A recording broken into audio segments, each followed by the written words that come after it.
मैं डॉक्टर सचिन शुक्ला और मैं आज आपको बताना चाहेंगे विद्युत घंटी।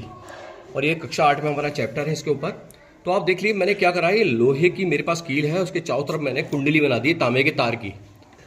और इसके बाद देखिए ये पेच है मेरा, इस पेच को मैं इसे इसके पास ले आता हूँ, कुछ नहीं हो रहा। लेकिन जब मैं इसके अंदर विद्युत धारा प्रवाहित करूँगा तो देखते हैं क्या होगा। मैंने सेल से, इस सेल के माध्यम से इसके अंदर क्या प्रवाहित करी, विद्युत धारा। और आप देख सकते हैं, अरे इसने इसे चिपका लिया, दिख रहा है? yes, लेकिन जैसे ही मैं इसके अंदर से विद्युत धारा, देखो तार हटा रहा हूँ, कोई सा एक तार हटा दूंगा तो देखिए एकदम से क्या होगा, गिर गया। yes, यानी कि हमें एक बात पता लगी, अगर किसी नरम लोहे के या लोहे के चारों तरफ हम कुंडली बना दें तांबे के तार की, और उस पर अगर हम करंट प्रभावित, विद्युत धारा प्रवाहित करें, तो उसके अंदर कौन सा गुण पैदा हो जाता है? चुंबकीय गुण पैदा हो जाता है। हमारी विद्युत घंटी इसी पर काम करती है। कैसे काम करती है देखिए आप, यहाँ पे इन्होंने क्या करा, देखिए ये लोहे की जो रॉड है, बेलनाकार रॉड है, उस पर क्या करा, तांबे के तार को लपेट दिया, कुंडली बना दी, दिख रही है? yes, अब देखिए ये सेल है हमारा, इसका सेल का देखिए ये प्लस सिरा और ये माइनस सिरा, ये दो सेल जोड़ के, लेकिन ये प्लस लास्ट और ये क्या है, माइनस। अब देखिए यहाँ से ये तार को जोड़ते हुए इन्होंने, और ये तार कुंडली में से होते हुए देखिए यहाँ पे आ रहा है। कहाँ पे आ रहा है ये एक लोहे की पत्ती है, जैसे मेरा पेन रखा हुआ है, और इस लोहे की पत्ती से आप देख सकते हैं एक हथौड़ा जोड़ रखा है,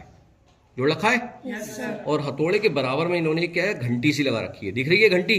जैसे जिसे आप यहाँ पे देख सकते हैं, देखिए ये रही, ये है की घंटी। इस तरह से यहाँ पे घंटी लगा रखी है। क्यों लगा रखी है? जिसपे इस पे हथौड़ा टकराए तो आवाज आए,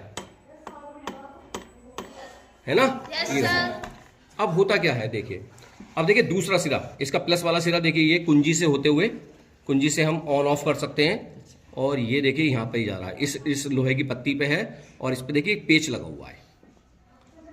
अब करंट को पास होने के लिए करंट कैसे बहता है? प्लस से किधर की ओर बहता है विद्युत धारा? माइनस की ओर, है ना? इलेक्ट्रॉन बहते हैं माइनस से प्लस की ओर, और करंट उसके विपरीत दिशा में बहता है, प्लस से माइनस। अब देखिए करंट बह रहा है, जब इसके अंदर करंट बहा, देखिए मेरे पेन की तरह चल रहा है, जैसे मेरा पेन चल रहा है। अब देखिए ये पेच का सिरा किससे? लोहे की पत्ती से छू रहा है, और ये देखिए करंट ये पूरा होता हुआ वापस सेल के दूसरे हिस्से तक आ गया, यानी परिपथ पूरा हो रहा है। यानी परिपथ पूरा हो रहा है तो इसके अंदर करंट बह रहा है। तो करंट जब बह रहा है तो इसके जो कुंडली लिपेटी हुई है, इस कुंडली में क्या होगा? चुंबकीय गुण पैदा हो जाएगा। मैंने भी दिखाया था कि अगर एक लोहे की रॉड पर अगर हम तांबे के तार को लपेट दें, कुंडली बना दें, उसमें विद्युत धारा प्रवाहित करें, तो उसके अंदर कौन सा गुण पैदा होगा? चुंबकीय गुण। अब जब इसके अंदर चुंबकीय गुण पैदा हुआ तो देखिए ये वाली रॉड इससे थोड़ा सा दूर है, जैसे मेरा पेन रखा हुआ है, तो जब इसके अंदर चुंबक का गुण पैदा होगा तो लोहे की पत्ती को अपनी ओर खींचेगा। ये लोहे की पत्ती इसकी ओर आई, तो एकदम से घंटे इसका हथौड़ा टकराएगा इस पे, तो कैसी आवाज आएगी? टन। लेकिन ऐसी स्थिति में आप देखो ये पेच से दूर हो गया। कैसे हो गया ये? और जब पेच से दूर हो गया ये वाला सिरा, तो विद्युत परिपथ हमारा देखिए यहाँ खत्म हो गया, यहाँ पे खत्म हो गया, करंट आगे दौड़ेगा ही नहीं। और जब करंट आगे नहीं दौड़ेगा तो ये करंट जो वापस इसके अंदर जा रहा था, किसके अंदर जा रहा था? जो हमारी कुंडली पे थी, कुंडली पे करंट जाएगा नहीं, और जब कुंडली में करंट जाएगा नहीं तो उसके अंदर चुंबकीय गुण उसका खत्म हो जाएगा। अब उसका चुंबकीय गुण खत्म होगा तो इस लोहे की रोड जो उसके पास आ गई थी उसे क्या करेगा? दूर कर देगा, वो अपने आप दूर हो जाएगी। जैसी दूर होगी फिर दोबारा से पेच से टकराएगी, फिर परिपथ बन गया, और दोबारा से विद्युत परिपथ पूरा बन गया, तो उस कंडीशन में क्या होगा? इसके अंदर कौन सा गुण आएगा? चुंबकीय गुण। चुंबकीय गुण आएगा, फिर ये खींचेगी इसे अपनी तरफ, तो फिर ये इससे टकराएगा घंटा, और फिर आएगी टन की आवाज।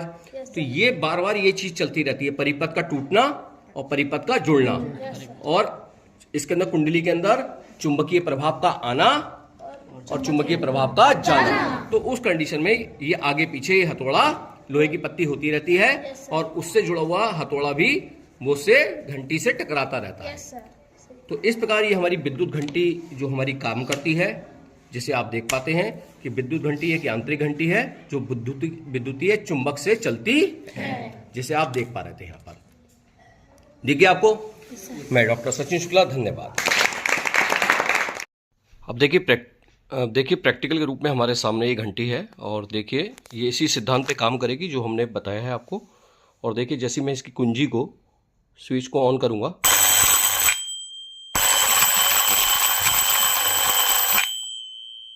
और ये इसी सिद्धांत पे कार्य करती है कि जब सर्किट पूरा होता है तो जो हमारे कुंडली होती है, कुंडली के अंदर चुंबकीय क्षेत्र पैदा हो जाता है, जिसकी वजह से ये अपनी इस रॉड को, इस लोहे की पत्ती को अपनी ओर आकर्षित करती है और जिससे हथौड़ा घंटी पे टकराता है। लेकिन जैसे ही हमारा विद्युत परिपथ ये इससे टच होती है तो पेज से इसका संपर्क कट जाता है, और पेज से संपर्क कटने के कारण विद्युत परिपथ खत्म हो जाता है, पूरा नहीं हो पाता है, क्योंकि इससे दूरी बन जाती है तो करंट का जो फ्लो होता है वो बस यहीं तक रह जाता है, अतः कुंडली तक करंट नहीं पहुंचता और उसका चुंबकीय गुण खत्म हो जाता है। इसी कारण ये जो पत्ती, लोहे की पत्ती होती है जिससे हथौड़ा जुड़ा होता है, वापस आ जाती है और फिर दोबारा से इससे पेज से टच होती है, जिसमें सर्किट में धारा प्रवाहित होने लगती है, और ये क्रम लगातार चलता रहता है, जिसकी वजह से घंटी हमारी बोलती है, जिसे आप यहाँ पर देख पा रहे हैं। धन्यवाद।